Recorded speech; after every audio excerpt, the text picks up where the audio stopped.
I remember getting out at the end of that swim and looking down at my hands, and my hands were swollen. They were completely frozen solid. I couldn't bend my fingers. The pain was absolutely excruciating. And at that moment, I thought to myself, how many more years have you got in you to do this type of stuff? How many more years? There's a price which you pay. Yeah, there's a price.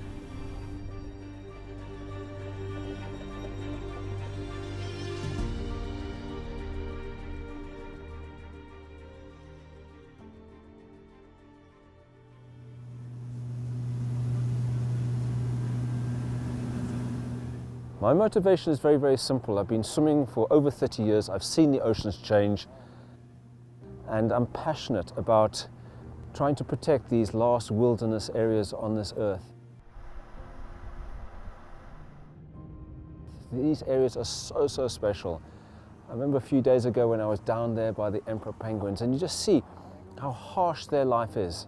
Over 30% of the little baby penguins, they die in the first year, and they just don't need the additional pressures which humans put on top of them because of climate change and also because of this massive industrial overfishing which takes place here in the Southern Ocean.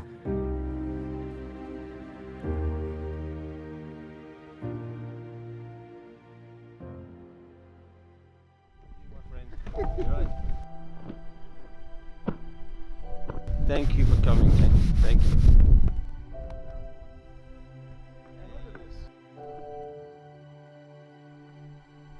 Thank you for coming. For years, he has been swimming in the freezing waters of the Arctic and the Antarctic to call the attention of the world to the plight of both the North and the South Pole. Yeah, it's Lewis. He's my hero. He's gonna protect this continent, and for me, I'm so happy to come here because it's in Russia we say it's better one time to see than 100 times to hear.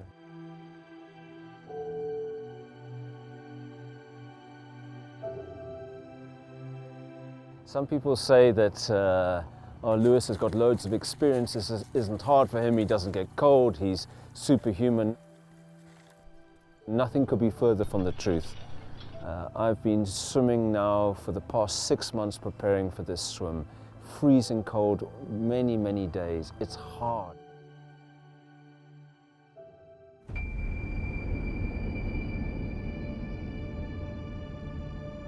In the moments before a swim, it's absolutely crucial that one is psyched up but is not psyched out. Okay? And you've got to really, really focus and just get your mind ready.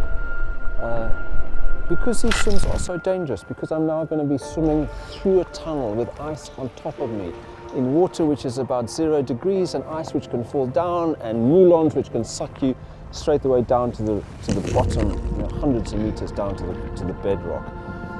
And so it's crucial that I calm my mind down and then just remember I've done the training, the safety's in place, but now you've got to commit, and you've got to commit 100%. And that's the thing about swimming in a tunnel, especially when there's a river through a tunnel, and that is that once you've started, you've then got to go through. And it's this power of a made-up mind. That I'm starting here, I'm going through the tunnel, and I'm getting all the way to the end.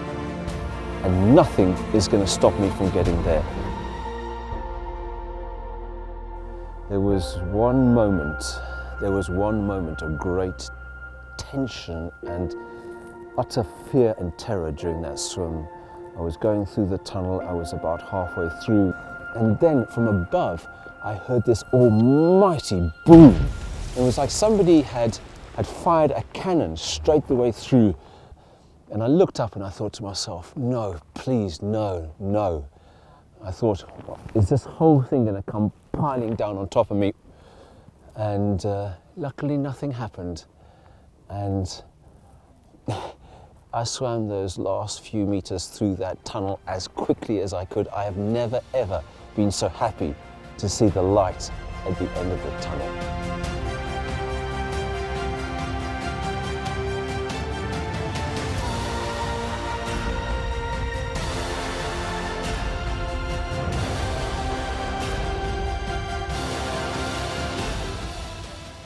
to be next to him yesterday, see the way in which he gets into these freezing waters only in his bathing suit, is nothing short of science fiction.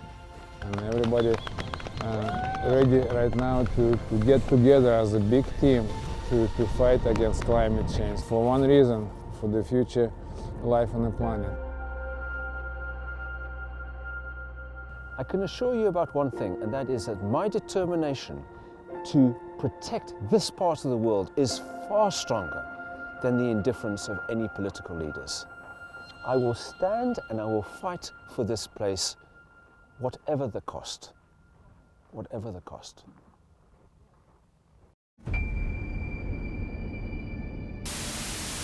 He's known as the human polar bear. Lewis Pugh has been swimming in Arctic temperatures for years now. Nice one, Lewis! Wearing nothing but a speedo, a cap and goggles. In 2006, he swam the entire length of the River Thames in an effort to raise climate change awareness.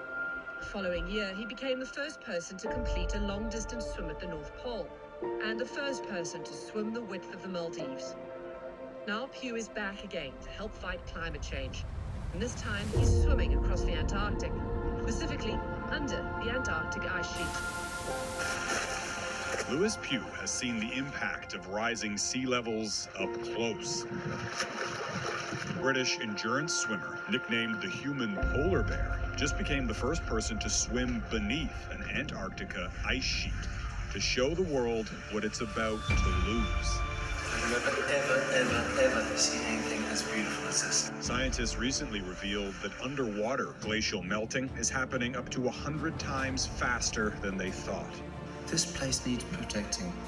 It needs protecting because all our futures depend on it. Pugh is now calling on those same countries who agreed to share this continent to also help ensure it doesn't look much different 200 years from now. Jeff Semple, Global News. I don't want to stand by when the ocean is being trashed and being disrespected and changing. I want to stand there and defend it and protect it. Over the last 30 years, he's pioneered swims in the most hostile waters on Earth, including the Antarctic, the North Pole, and the Himalayas. And now he has a new challenge. In January, I head down to Antarctica, and I'm going to attempt the first swim in a supraglacial lake. So a supraglacial lake is a lake on top of the ice sheet. So what the scientists have now discovered down in East Antarctica is over 65,000 of these lakes which have now appeared as a result of climate change. Lewis will be facing extreme conditions. Not only will the water be absolutely freezing, but the air temperature could easily reach in the -30s due to strong winds. It is such an incredible shock to the system when you get into water this cold. And normally a kilometer in this water takes me around about 21 minutes to complete. Now 21 minutes is not a long swim, but 21 minutes in those conditions is right on the edge of human endurance.